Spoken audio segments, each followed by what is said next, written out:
Hello students, कैसे हैं आप लोग। आज हम लोग स्टार्ट करेंगे एंजियोस्पर्म। जिम्नोस्पर्म कंप्लीट हो चुका है, तो एंजियोस्पर्म के बारे में स्टार्ट करते हैं। एंजियोस्पर्म कैसे प्लांट है, तो फिर से उसी तरह वर्ड को हम लोग अलग अलग करके देख लेते हैं। एंजियो मीन्स यहाँ पर वेसल्स या केस होता है, ठीक है। और स्पर्मा मीन्स जानते हैं हम लोग सीड, ठीक है। मतलब मोटी मोटी बात ये हो गई कि ऐसे प्लांट जहां पर सीड क्या होता है, इनक्लोज्ड होता है फ्रूट के अंदर, ठीक। इसके अलावा एंजियोस्पर्म किस तरह के प्लांट हैं? They are the first plant with flowers, ठीक है। पहले ऐसे प्लांट जिनमें फ्लावर डेवलप हुआ या जिनमें पाया जाता है। पहले ऐसे प्लांट जिनमें फ्रूट्स प्रेजेंट है।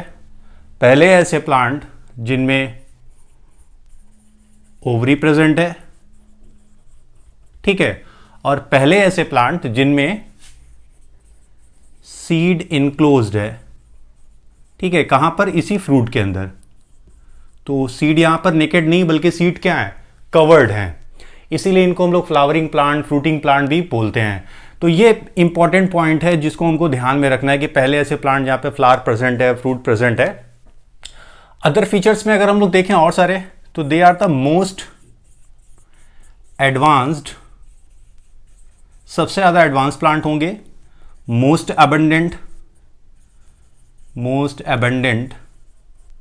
लैंड प्लांट, ठीक है। एंड सबसे ज्यादा पाए जाने वाले टेरेस्ट्रियल या जमीन पे पाए जाने वाले सबसे ज्यादा बड़े प्लांट हैं। सबसे बड़ा ग्रुप ये प्लांट्स का है। इसके बाद मोस्ट इवॉल्व प्लांट, ठीक है। सबसे ज्यादा इवॉल्व प्लांट है क्योंकि यहां पे फ्लावर प्रेजेंट है, which is the mean of reproduction, जो रिप्रोडक्शन में इन्वॉल्व होता है। और 130 मिलियन ईयर्स एगो ये इवॉल्व हुए इस पृथ्वी पर, इस अर्थ पर, ओके। तो सबसे ज्यादा एडवांस, सबसे ज्यादा अबंडेंट, सबसे ज्यादा पाए जाने वाले और सबसे ज्यादा इवॉल्व प्लांट हैं, ओके। नेक्स्ट, और क्या चीजें इनमें पाई जा रही हैं? इनका जो वेस्कुलर टिश्यू है यानी वेस्कुलर बंडल सबसे ज्यादा एडवांस है। ये भी ध्यान रखना है कि वेस्कुलर टिश्यू वेल डेवलप्ड। क्यों भाई वेल डेवलप्ड है? यहां पे ऐसा क्या है स्पेशल फीचर पाया जा रहा है जो इनको जिम्नोस्पर्म से एडवांस कर रहा है? एक तो है कि सीड यहां पर कवर्ड है। इसके अलावा वेस्कुलर टिश्यू के रेफरेंस में अगर हम लोग देखें तो यहां अगर आप जाइलम में देखिए, इन जाइलम, तो जाइलम में आपको जाइलम वेसल्स मिलेगी, प्रेजेंट होगी। उसी तरह से फ्लोएम में अगर हम लोग देखें तो कंपेनियन सेल्स प्लस कंपेनियल सेल के साथ साथ यहां पर सीव ट्यूब सेल्स ये भी प्रेजेंट होगी। जबकि यही दोनों कंडीशन जो है, यानी कि इधर फ्लोएम वाली कंपेनियन और सीव ट्यूब सेल्स और साथ ही साथ जाइलम में जाइलम वेसल्स, ये एब्सेंट होंगे। कहां? इन जिम्नोस्पर्म। जब हम लोग मॉर्फोलॉजी और एनाटॉमी पढ़ेंगे तो वहां पे और ज्यादा डिटेल में इसको देखेंगे। तो इसलिए इनका वेस्कुलर टिश्यू क्या है? बहुत ज्यादा एडवांस है। एंजियोस्पर्म को हम लोग F5 के नाम से भी जानते हैं, F5 प्लांट्स, ठीक है। यहां F5 का मतलब क्या है? ऐसे प्लांट जिनसे हमें फूड मिलता है, जानते हैं हम लोग डिफरेंट टाइप, चाहे फ्रूट्स की बात करें, वेजिटेबल्स की बात करें, अनाजों की बात करें, सीरियल्स की बात करें, फूडर चारा, फ्रूट्स,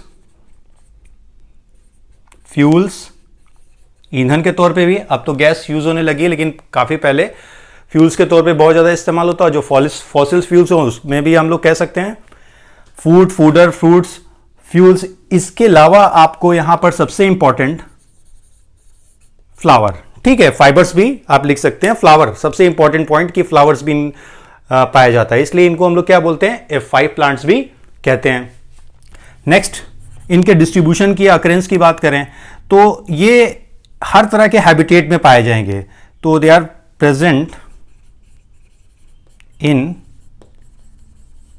एवरी हैबिटेट, हर तरह के हैबिटेट में आपको मिलेंगे। या आप मोटा मोटा बोल सकते हैं दे आर कॉस्मोपॉलिटन, ठीक है। सर्वव्यापी हैं। अब सर्वव्यापी का मतलब जमीन की बात हो रही है, हवा की बात नहीं हो रही है। लेकिन इसको हम लोग कैटेगराइज अगर करें तो ये हाइड्रोफाइट्स भी हो सकते हैं, मतलब एक्वेटिक होंगे, पानी में भी पाए जाएंगे, चाहे सबमर्ज कंडीशन में हो चाहे इमर्ज कंडीशन में हो, बट पानी में भी पाए जाएंगे। इसके अलावा जीरोफिटिक कंडीशन में भी पाए जाएंगे, जिनको हम लोग क्या बोलते हैं, जीरोफाइट्स, जैसे कैक्टी है। इसके अलावा मीजोफिटिक कंडीशन, ठीक है, ना ही बहुत ज्यादा वेटी कंडीशन होगी ना ही बहुत ज्यादा ड्राई कंडीशन।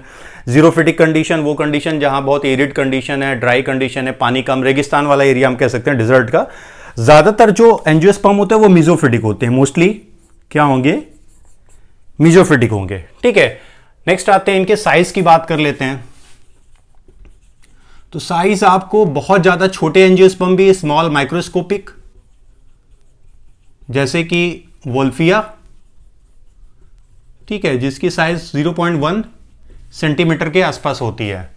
वहीं टॉलेस्ट की अगर बात करें तो बहुत बड़े पेड़ भी पाए जाते हैं, जैसे आप टॉल ट्री की बात करें तो यूकेलिप्टस, ये 100 मीटर या इससे ज़्यादा भी इसकी लंबाई हो सकती है। तो साइज हम लोग ने देख ली, इसके बाद कहाँ पाए जाते हैं वो हम लोग ने देख लिया, क्या इनमें एडवांसमेंट पाया जाता है ये हम लोग ने देख लिया। आगे आते हैं, जो एंजियोस्पर्म है, एंजियोस्पर्म, इनको 2 ग्रुप्स में या 2 क्लासेस में डिवाइड किया गया है। एक क्लास तो है मोनोकॉट और दूसरा है डाइकॉट प्लांट्स। मोनोकॉटिलिडेनी भी कहते हैं हम लोग या डाइकॉटिलिडेनी भी कहते हैं। तो मोनोकॉट प्लांट्स और dicot plants, monocot dicot plants कैसे प्लांट्स हैं, ऐसे प्लांट जिनके सीड में सिंगल कॉटिलेडन होगा। Cotyledon is the reserve food tissue structure जो होता है, ठीक है। तो मोनोकॉट ऐसे प्लांट होंगे जहां पे सीड विथ सिंगल कॉटिलेडन, साथ ही साथ जो इनकी लीफ होगी उसमें पैरेलल वेनेशन जो होगा वो कैसा होगा, पैरेलल होगा, ठीक है। और पैरेलल वेनेशन इन लीफ, मतलब ये लीफ है, अगर सपोज करो ये लीफ है, हम लोग इसको लीफ सपोज कर लें, तो ये वेनेशन इस तरह से होगा, ठीक है। मोनोकॉट की लगभग 50,000 स्पीशीज रिपोर्टेड हैं, ठीक है, जिसके बारे में डिस्क्राइब किया जा चुका है। डाइकॉट की बात करते हैं, तो डाइकॉट मतलब ऐसे प्लांट जहां पे सीड में 2 कॉटिलेडन होंगे, सीड विथ 2 कॉटिलेडन्स, ठीक है। कितने कॉटिलेडन्स, 2 कॉटिलेडन होंगे। साथ ही साथ आपको वेनेशन कैसा मिलेगा, यहां पे पैरेलल वेनेशन मिल रहा है, तो यहां पर लीफ में, लीफ हैज रेटिकुलेट, जाल की तरह से, रेटिकुलेट वेनेशन, ठीक है। मतलब ये लीफ है, सपोज करते हैं, तो वेनेशन क्या है, रेटिकुलेट है, ये मिड रिब आ रही है, इससे बहुत सारी वेनलेट्स निकल रही हैं। तो अगर सिंपल लीफ यहां मैंने बनाई है, यहां पे वेनेशन आप देखें तो रेटिकुलेट है। डाइकॉट की तकरीबन 2,20,000 स्पीशीज अब तक रिपोर्ट की गई है, ठीक है। तो क्लासेस हम लोग ने देख लिया, अब इसके अलावा कुछ और फीचर्स हम लोग देख लेते हैं। नेक्स्ट फीचर हम लोग देखते हैं, ठीक है। तो सबसे ज्यादा मोस्ट यूनिक फीचर यहां पर क्या है, मोस्ट यूनिक फीचर की बात करें तो प्रेजेंस ऑफ फ्लावर्स, ठीक है, फ्लावर यहां पर पाए जा रहे हैं, ये सबसे इंपॉर्टेंट फीचर है। किसी और ग्रुप में आपको प्लांट के फ्लावर्स नहीं मिल रहे हैं, सिर्फ कहां मिल रहे हैं, एंजियोस्पर्म में। तो सबसे ज्यादा यूनिक या कैरेक्टरिस्टिक फीचर अगर देखा जाए तो फ्लावर। अब फ्लावर क्यों है, flowers are the means for sexual reproduction. किसमें इन्वॉल्व हो रहे हैं, सेक्सुअल रिप्रोडक्शन में, ठीक है। और इस सेक्सुअलिटी या सेक्सुअल रिप्रोडक्शन को सबसे पहले ऑब्जर्व किया था, ठीक है, sexuality in angiosperm, angiosperm first observed by Camerarius. ठीक है, आसानी याद करने के लिए क्या है, कैमरा और आगे रियस हम लोग ऐड कर देंगे जिससे याद हो जाएगा। इसके अलावा अगर आप लाइफ साइकिल एंजियोस्पर्म की देखें तो एंजियोस्पर्म की लाइफ साइकिल के दौरान, एंजियोस्पर्म की लाइफ साइकिल में आपको एक बड़ा यूनिक इवेंट मिलेगा। बहुत ज़्यादा यूनिक इवेंट दिखाई देता है, यूनिक इवेंट्स दिखता है। ये यूनिक इवेंट है क्या, डबल फर्टिलाइजेशन। क्या होता है भाई, डबल फर्टिलाइजेशन। ये बहुत इंपॉर्टेंट और यूनिक इवेंट है। 2 बार फर्टिलाइजेशन होता है। 2 बार फर्टिलाइजेशन मतलब साइमल्टेनियस चलता है। एक फर्टिलाइजेशन को यहां पर हम लोग सिनगैमी कहते हैं, जिससे जायगोट बनता है, यानी एक्चुअल में ट्रू फर्टिलाइजेशन यही है ना। और दूसरा होता है ट्रिपल फ्यूजन। ट्रिपल फ्यूजन से क्या बनता है, एंडोस्पर्म बनता है। अभी कैसे बनेगा वो सब हम लोग आगे के वीडियोस में देख लेंगे। एंडोस्पर्म बनता है जो कि न्यूट्रिटिव टिश्यू और इस जायगोट को न्यूट्रिशन प्रोवाइड करता है। तो ये बड़ा यूनिक और इंपॉर्टेंट फीचर है डबल फर्टिलाइजेशन। इस डबल फर्टिलाइजेशन को नवाज़चीन ने सबसे पहले देखा था। आगे आते हैं, जो मेन प्लांट बॉडी है, मेन प्लांट बॉडी यहां पर ये स्पोरोफाइट होगी। अब याद कीजिए, रिकॉल कीजिए कहां कहां पे मेन प्लांट बॉडी स्पोरोफाइट थी। टेडोफाइट में, उसके बाद जिम्नोस्पर्म में और उसके बाद एंजियोस्पर्म में। यहां पे मेन प्लांट बॉडी जो है वो स्पोरोफाइट है और ये क्या होगी, डिप्लॉयड होगी। गैमेटोफिटिक जनरेशन बहुत ज्यादा रिड्यूस होती है कंपेयर टू टेडोफाइट्स और ब्रायोफाइट्स। अगर आप देखें तो जिम्नोस्पर्म से रिडक्शन स्टार्ट हो जाएगा। जो गैमेटोफाइट है बहुत ज्यादा रिड्यूस स्ट्रक्चर होगा, नॉन फोटोसिंथेसिस होगा और कुछ ही सेल स्ट्रक्चर शो करेगा। मल्टी सेलुलर कंडीशन बहुत ज्यादा वहां नहीं पाई जाएगी। ठीक है, तो यहां गैमेटोफाइट जो है, गैमेटोफाइट हाईली रिड्यूस्ड होगा। ठीक है, डिपेंडेंट होगा हर चीज के लिए किस पे, स्पोरोफाइट पे। मेल गैमेटोफाइट को यहां पर नाम दिया जाता है, मेल गैमेटोफाइट को नाम देते हैं हम लोग पोलन। ठीक है, और फीमेल गैमेटोफाइट को हम लोग नाम देते हैं एम्ब्रियोसाइट। ठीक है, ये दोनों ही कहां डेवलप होते हैं, इस रिप्रोडक्टिव स्ट्रक्चर में, जिसे हम लोग क्या बोल रहे हैं, फ्लावर। अब हम लोग आ जाते हैं फ्लावर्स को थोड़ा सा समझ लेते हैं आज। तो फ्लावर्स क्या है भाई, these are the means of sexual reproduction. ठीक है, ये मीन्स हैं किसके लिए, सेक्सुअल प्रोडक्शन के लिए। सीधी सी बात है कि जो भी रिप्रोडक्टिव ऑर्गन है कहां पाए जा रहे हैं, फ्लावर्स में। फ्लावर का फॉर्मेशन कैसे होता है, तो फ्लावर का फॉर्मेशन होता क्या है और फ्लावर कैसे बन रहा है, तो this is actually modified condensed shoot. ठीक है, और ये डेवलप होता है किसमें, फ्लोरल या फ्लावर आप कह सकते हैं प्रीमोर्डिया में, जो आगे चल के डेवलप हो जाएगा किसमें, फ्लावर में। अब ये जो रेगुलेशन होता है फ्लावर फॉर्मेशन, ठीक है, ये कैसे हो रहा है, अंडर द स्टिमुलस। ठीक है, और ये स्टिमुलस कौन कौन सा हो सकता है, हार्मोनल हो सकता है, जेनेटिकल हो सकता है, डिफरेंट जीन है, ABC जीन कॉमनली हम लोग नाम देते हैं। बहुत सिंपल में अगर याद रखना है तो ABC जीन होंगे। यही जीन रेगुलेट करते हैं फ्लोरल पार्ट्स के डेवलपमेंट को, उनके फॉर्मेशन को, और साथ ही साथ इन्वायरमेंटल। ठीक है, ये इन्वायरमेंटल फैक्टर्स या आप स्टिमुलस कह सकते हैं, ये सारे इन्वायरमेंटल स्टिमुलस जो हैं ये प्रमोट करते हैं फ्लावर के फॉर्मेशन में। अब फ्लावर के स्ट्रक्चर को समझते हैं हम लोग क्या है। तो फ्लावर में अगर आप देखें तो इसमें आपको 4 पार्ट्स मिलेंगे जिन्हें हम लोग फ्लोरल अपेंडेजेस कहते हैं। ठीक है, ये होल्स के फॉर्म में पाए जाएंगे।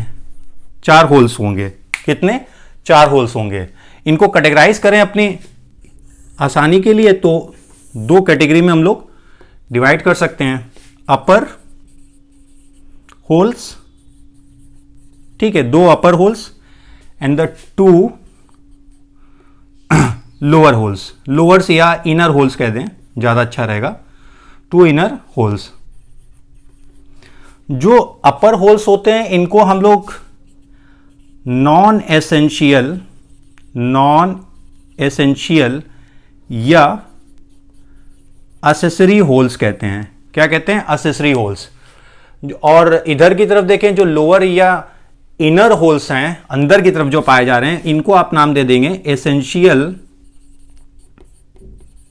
या रिप्रोडक्टिव होल्स। इनका होना बहुत इंपॉर्टेंट है, बिना इनके रिप्रोडक्शन की प्रोसेस कंप्लीट ही नहीं होगी। अब नॉन एसेंशियल में नाम पता है हम लोगों को कौन कौन से हैं। एक तो है कैलिक्स, दूसरा कोरोला। सबसे आउटर होल कौन सा है? कैलिक्स है। कैलिक्स बना होता है किससे? It is made up of multiple sepals. किससे बना होता है भाई? ये सेपल से, बहुत सारे सेपल्स यूनाइट होकर क्या बनाते हैं? कैलिक्स। कलर कैसा होगा? ग्रीन कलर का होता है नॉर्मली, ठीक है। और फंक्शन क्या है? प्रोटेक्शन है। किसका प्रोटेक्शन? फ्लावर का, ड्यूरिंग द बडिंग स्टेज, जब बड वाली स्टेज में वो होता है। दूसरी तरफ आते हैं कोरोला। कोरोला की यूनिट यहां पर पेटल्स है, ठीक है। ये क्या होती हैं? कलरफुल होती हैं, ब्राइटली कलरफुल होंगी, ताकि क्या कर सकें? अट्रैक्ट कर सकें किसे? पॉलिनेटर्स को। जो भी इंसेक्ट्स हैं या एनिमल्स हैं उनको अट्रैक्ट कर सकें। भाई गुलाब है तभी हम अट्रैक्ट होते हैं, उसकी खूबसूरती की वजह से, उसकी सुंदरता की वजह से, है ना। फ्रेग्रेंस भी शो करते हैं खुशबू की वजह से, जो स्मेल आती है। तो कैलिक्स और करोला ये एसेसरी हैं, डायरेक्टली रिप्रोडक्शन में इन्वॉल्व नहीं होंगे, लेकिन एक तरह से एड करते हैं, मदद करते हैं। अब एसेंशियल होल्स में आते हैं, तो एसेंशियल होल्स में दोनों रिप्रोडक्टिव ऑर्गन को हम लोग देख लेते हैं, मेल रिप्रोडक्टिव ऑर्गन और female reproductive organ. Male reproductive organ को यहां पे हम लोग नाम देंगे एंड्रोसियम, वहीं फीमेल रिप्रोडक्टिव ऑर्गन को गाइनोसियम, ठीक है। इसे एंड्रोसियम और इसे गाइनोसियम। एंड्रोसियम बना होता है बहुत सारे स्टेमन से मिलकर, एक स्टेमन हो सकता है या ज्यादा भी स्टेमन हो सकते हैं, और गाइनोसियम पिस्टिल या नाम देते हैं कार्पेल, कार्पेल से, ठीक है। अब स्टेमन कार्पेल के भी अलग अलग पार्ट हो सकते हैं क्या मतलब होते ही हैं। अगर स्टेमन के हम लोग पार्ट देखें, स्टेमन में आपको मिलेगा एंथर और फिलामेंट, एंथर और फिलामेंट। और पिस्टिल के 3 पार्ट होंगे, कौन कौन से? स्टिग्मा, स्टाइल और ओवरी, ठीक है। ओवरी के अंदर आपको क्या मिलेगा? ओव्यूल, और ओव्यूल के अंदर आपको मिल जाएगा फीमेल गैमेटोफाइट, मतलब इम्ब्रियो सेक। क्लियर? जिम्नोस्पर्म में या टेडोफाइट्स में हम लोग जब पढ़े थे तो माइक्रोस्पोरोफिल, माइक्रोस्पोरेंजियम टर्म मिला था, तो यहां पे भी उसके इक्विवेलेंट स्ट्रक्चर है या स्पेशलाइज्ड स्ट्रक्चर है। स्टेमन क्या है? This is specialised microsporophyll कह सकते हैं इसको हम लोग, ये स्पेशलाइज्ड माइक्रोस्पोरोफिल। इसी तरह पिस्टिल या कार्पेल क्या है? स्पेशलाइज्ड मेगास्पोरोफिल, ठीक है। तो मोटी मोटी बात क्या होगी? स्टेमन माइक्रोस्पोर बनाएगा और मेगास्पोरोफिल क्या बनाएगा? मेगास्पोर। क्यों? क्योंकि इसके अंदर मेगास्पोरेंजियम और यहां पर क्या? माइक्रोस्पोरेंजियम है। तो एंथर को आप कह सकते हैं this is equivalent to microsporangium, और यहां ओव्यूल को आप बोल सकते हैं इक्विवेलेंट टू मेगा स्पोरेंजियम।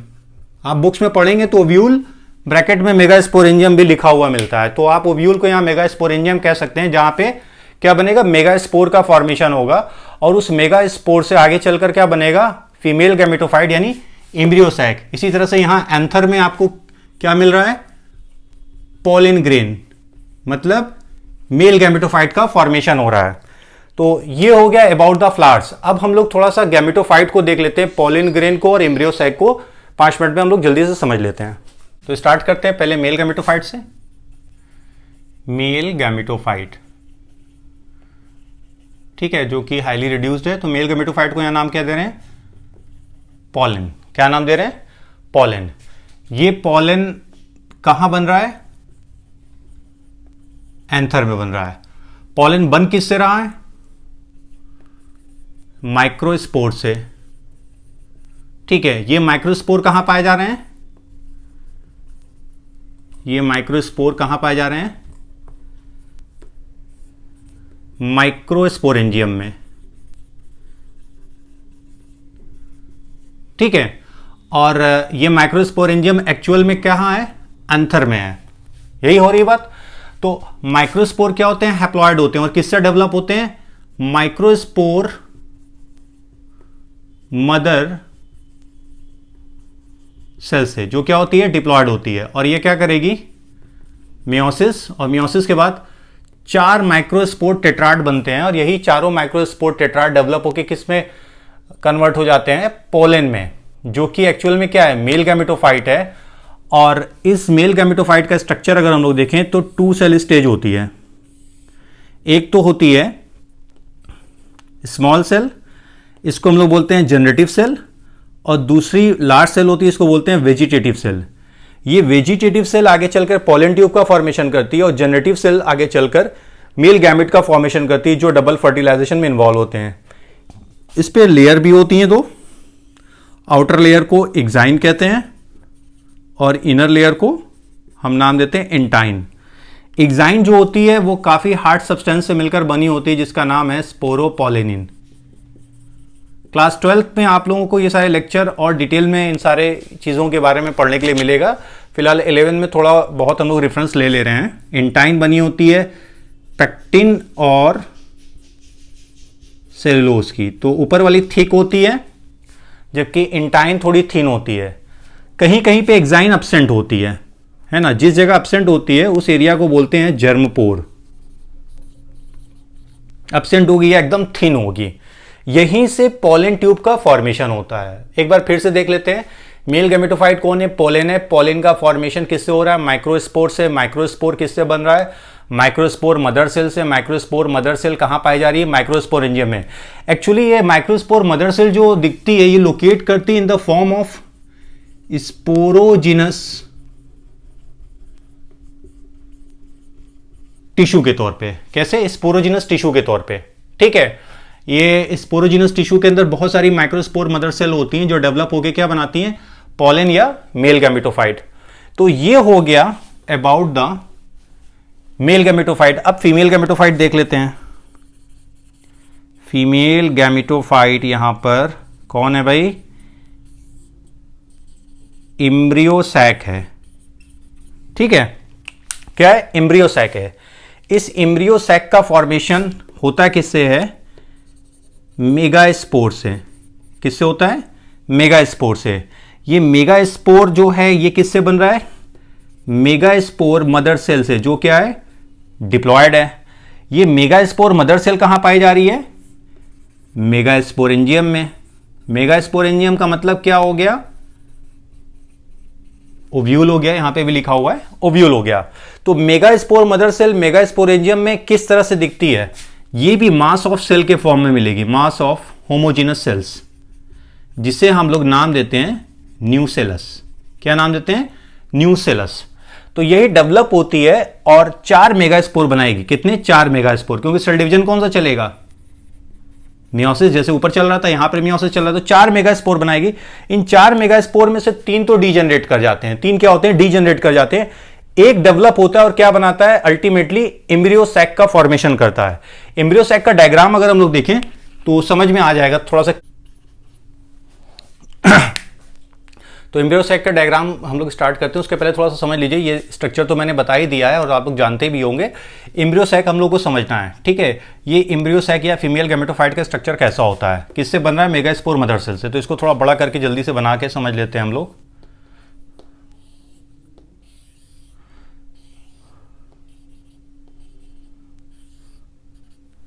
तो इस एंड को, यानी जो ये वाला एंड है, ठीक है, जहां पे 3 सेल आपको दिख रही हैं, इस एंड को हम लोग बोलते हैं माइक्रोपाइलर एंड।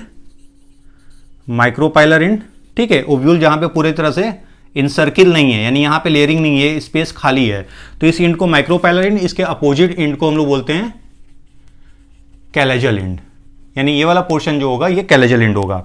तो अगर माइक्रोपाइलर एंड पे देखें तो आपको 3 सेल दिखेगी, उसी तरह से कैलेजल एंड पे भी 3 सेल दिखाई देंगी, ठीक है। और ये 2 न्यूक्लियाई इन दोनों के बीच में दिखेंगे और इस पूरी सेल को हम लोग नाम देते हैं सेंट्रल सेल। तो कैलेजल एंड पे आपको 3 एंटीपोडल सेल दिख रही हैं, एंटीपोडल सेल, और ये सबसे बड़ी सेल है इस पूरे एम्ब्रियो सैक की, इसे नाम देंगे हम लोग सेंट्रल सेल। ये दो जो हैं इनको नाम देंगे पोलर न्यूक्लियाई, पोलर न्यूक्लियाई। और कभी कभी ये दोनों आपस में फ्यूज हो जाते हैं और बना लेते हैं एक कॉमन डिप्लॉयड न्यूक्लियस जिसे हम लोग सेकेंडरी न्यूक्लियस कहते हैं। ये रही आपकी माइक्रोपाइलर एंड पे 2 साइनर्जिड सेल, और ये एक रही female gamete egg cell. Synergid और एक्सेल को मिलाकर कहलाता है एग अपरेटस। क्या कहलाता है? Egg apparatus. ठीक है। बेसल रीजन पे अगर आप लोग देखें साइनर्जिड के, तो यहां पे फिंगर लाइक प्रोजेक्शन होता है, इसे नाम दिया जाता है फिलीफॉर्म अपरेटस। क्या नाम देते हैं? Filiform apparatus. जो आफ्टर पॉलिनेशन, जब पॉलन ट्यूब, सपोज यहां पे ये पॉलन है और ये पॉलन ट्यूब की एंट्री हो रही है, तो जब ये यहां से यहां एंटर करेगा एम्ब्रियो सैक में थ्रू द ओव्यूल, है ना, तो फिलीफॉर्म अपरेटस की गाइडिंग करते हैं, मदद करते हैं एंट्री करने में। दोनों सिनर्जिड में से किसी एक सिनर्जिड में एंटर करते हैं और फिर आगे की प्रोसेस यानी होती है, तो वो नेक्स्ट लेक्चर में हम लोग देखेंगे। तो ये स्ट्रक्चर हो गया किसका? एम्ब्रियो सैक का या फीमेल गैमेटोफाइट का। जितनी भी सेल यहां पर हैं सभी हैप्लॉयड होंगी, ध्यान रखना है, चाहे एंटीपोडल हो, चाहे सेंट्रल सेल हो, या एग अपरेटस की सारी सेल हो। तो अगर सेलुलर कंपोजिशन या सिस्टमेटिक अरेंजमेंट आप देखिए तो ये आपको इस तरह से दिखेगा। सेलुलर अरेंजमेंट अगर आप देखेंगे एम्ब्रियो सैक में, तो 3+1+3 का, यानी कि 3 एंटीपोडल सेल, एक सेंट्रल सेल, और 3 यहां पर क्या है? 2 साइनर्जिड और एक सेल। और वहीं न्यूक्लियस का अगर आप देखेंगे तो ये 3+2+3 का दिखेगा। तो 3 न्यूक्लियस ही हो गए, 1 2 3, 2 पोलर न्यूक्लियाई, ठीक है, और 3 ये न्यूक्लियस 1 2 और 3। तो टोटल सेलुलर स्ट्रक्चर सेल्स कितनी यहां पर है आपको? 7 सेल्स, और न्यूक्लियस कितना है? 8 न्यूक्लियाई है। तो कंडीशन क्या होगी? 7 सेल्स 8 न्यूक्लियाई स्टेज। तो आज हम लोगों ने जनरल फीचर देख लिया, फ्लावर देख लिया, मेल और फीमेल गैमेटोफाइट के बारे में भी पढ़ लिया। नेक्स्ट क्लास में इसके आगे हम लोग पढ़ेंगे डबल फर्टिलाइजेशन। तब तक के लिए आप लोगों का शुक्रिया।